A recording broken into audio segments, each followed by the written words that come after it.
أعوذ بالله من الشيطان الرجيم بسم الله الرحمن الرحيم الحمد لله والصلاة والسلام على رسول الله أما بعد. Akí gbogbo jàmá mùsùlùmí lọ́kùnrin lóbìnrin, gbogbo aláwẹ̀, akí gbogbo aláìsùn, gbogbo nígbìyànjú. Ọlọ́run jẹ́ àsopọ̀ Ramadan láyé nínú Islam. Ọlọ́run Ramadan ọdún yìí má jẹ́ a fi ṣàṣemọ́. Wá jẹ́ kí gbogbo tí à ń bẹ̀wọ̀ Ọlọ́run ọba nínú ẹ̀ lóru àtọ̀sán jẹ́ ká rí gbígbàdúrà tó pọ̀, jẹ́ ká rí ìdùnnú tó pọ̀, já oríire tó pọ̀ ṣe nínú oṣù náà kó tó parí. Ọlá tí tóbi wọ Ọlọ́run. Azikiri wa tẹ̀ní kọjọ́ bí àdúrà kọjọ́ azikiri, àmọ́ nínú azikiri ló wà, nínú àdúrà náà sì ló wà. Asalatu fa nabi sallallahu alaihi wasallam ó ṣe déédéé ní ìgbà tí ní jẹ́ ìjọ jímọ̀. Ẹ pé nínú iṣẹ́ tó lóore jù ìjọ jímọ̀ náà la salatu wà, àtúwà mú wa nínú azikiri. Olúwa ọba àlekè ọlá ló pàṣẹ nínú al-Qur'an nínú suratul Ahzab. Ó ní inna Allaha wa malaikatahu yusalluna ala nabi. Ṣé Ọlọ́run ó ti tóun, ó ti gbọngbọn tó tí ò sí tó tó. Wa malaikatahu wa ta malaika tó pẹ́kípẹ́kí sí Ọlọ́run yusalluna ala nabi. Ọlọ́run ọba ń ṣe kẹ́ṣẹ́gẹ́ fún nabi sallallahu alaihi wasallam. Àwọn màláíkà ń tọrọ gẹ̀ fún. Ya ayyuhal ladhina amanu. Ọlọ́run wá ní etí ẹ̀ mélòó dúdú wọ́n tó bá gbọ́ Ọlọ́run ọba gbọ́ nínú ọkùnrin nínú obìnrin. Sallu alayhi wa sallimu taslima. Ẹ máa tọrọ kẹ́ fún Ànábì, ẹ máa tọrọ gẹ̀ fún. Ìyẹn ló jẹ́ jẹ́ azikiri tó ra fi mú àṣẹ Ọlọ́run ọba ṣẹ. Ìyẹn sì ló tún jẹ́ àdúà tó ra fi bẹ́ Ọlọ́run fún Ànábì sallallahu alaihi wasallam ní. Ẹ bẹ́ Ọlọ́run kó kẹ́, ẹ bẹ́ Ọlọ́run kó gẹ̀, ẹ bẹ́ Ọlọ́run kó gbépò rẹ̀ tóbi, ẹ bẹ́ Ọlọ́run kó fún ní ìṣìpẹ̀ tó bá dijọ́ al-kiyama. Ẹbẹ̀ lọ́hùn orí tọ́pọ̀ tó tọ́ sáà Nabi sallallahu alaihi wasallam, ẹbẹ̀ lọ́hùn rẹ̀ fún, ẹbẹ̀ lọ́hùn àlékún àlùbáríkà fún. Ìyẹn ní já salatu fa Nabi sallallahu alaihi wasallam nínú iṣẹ́ àṣegbọ́ rẹ̀ tí mú yẹn tètè súnmọ́ lọ, tí mú yẹn tètè rí nǹkan gbà wájú Ọlọ́run la salatu wa. Àwọn ẹni rẹ̀ tó ṣáájú tí wọ́n dán wò, wọ́n jẹ́wọ́ fún gbogbo àlùmọ̀ bẹ́ẹ̀ pé àṣàlátù gbogbo ìgbà táwọn bá ní bùkátà, táwọn bá na nǹkan míì sí nínú àdúrà nínú àzíkiri tí ó bá ti bọ́ sí, táwọn bá ti na àṣàlátù sí, ńṣe ní ọ̀bọ̀ sí.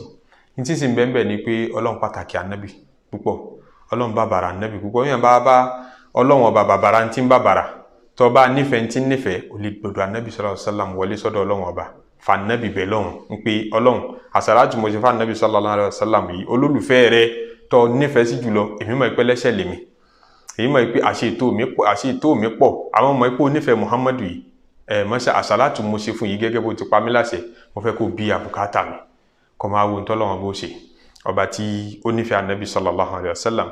Sàhábì Ànábì kan Ubayy ọmọ Ka'b, òun ni ó wá bá Ànábì sallallahu alaihi wasallam pé ya Rasulallah, ìfẹ́ Ànábì kúnnú ọkàn rẹ̀. Ó ní kò wò jíṣẹ́ Ọlọ́run ọba, inni ukthiru salat, mo jẹ́ nìkan tó lè ṣàdúrà púpọ̀. Fakam aj'alu laka min salati. Nígbà tí n bá jókòó àdúrà, tí n bá jókòó tí mo pẹ́ lérí àwọ̀ àdúrà, mélòó ń bẹ ní kí n dedicate fún Ànábì sallallahu alaihi wasallam pé eléwọ̀n yìí o Ànábì nìkan ní fi ń ṣàdúrà fún, yìí fi béèrè nǹkan kan fúnra mi, Ànábì mo fi ń béèrè oore fún lọ́dọ̀ Ọlọ́run. Ànábì ní ma ṣíìtì ìjọba ti rọ Ọlọ́run náà ní pé dandan èmi ní kọ́ máa fi gbogbo ìgbà ṣàdúrà fún. Ó wá béèrè pé qultu ruba, tóun bá dá gbogbo àdúrà tóun ń ṣe sí mẹ́rin, tóun kú ìdá kan bẹ̀ fún Ànábì ńkọ́, pé ìdá kan nínú mẹ́rin lòun máa fi tọrọ fún Ànábì, òun nẹ́nu mi tóun fi tọrọ fún, òun ní béèrè fún ìyàwó, òun ní béèrè fún ọmọ, òun ní béèrè fún bùkátà kankan, Ànábì nìkan lòun ṣàmọ̀ ṣàdúrà fún.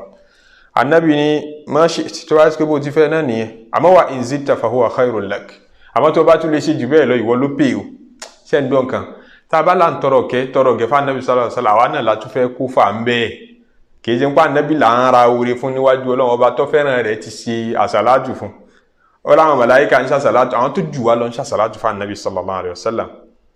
Tó bá kódà àwọn àlìjẹ̀nú ń ṣàṣàlátù fún, àwọn ewé kò ń ṣàṣàlátù fún, tó dẹ̀ lẹ́rìí láti inú sunna Ànábì sallallahu alaihi wasallam. Àwọn ẹja inú búdò ń ṣàṣàlátù fún, náà bá lè máa ṣàṣàlátù fún ẹni tí ń wá mímọ́, ń ṣàṣàlátù fún Ànábì sallallahu alaihi wasallam. So àṣàlátù tiẹ̀ kéré nínú tá Ànábì fẹ́ benefit, wọ́n lọ fẹ́ sórí ire ń bẹ̀, ń ta fẹ́ sọnù. Ànábì nífa ó wà khairul laka, tó bá lè ṣe jù bẹ́ẹ̀ lọ ìwọ ló kó fà.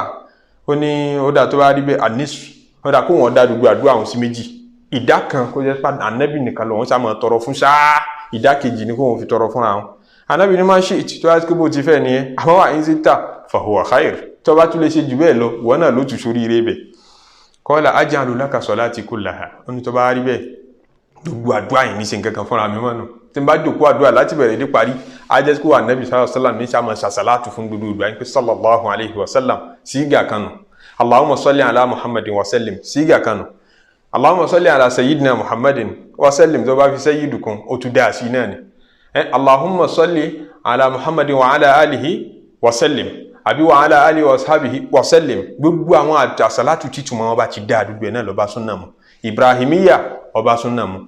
Odò ìtànkà látẹ̀kan yìí náà gbogbo ẹ̀ náà ló bá súnnà mu. Kódà salatul fatih ó bá súnnà mu torí àárín tó burú nínú ìtumọ̀ rẹ̀ àtàwọn àsàlátù mi títúmọ̀ wọn bá tún lálàáfíà kò sá burú ńbẹ̀.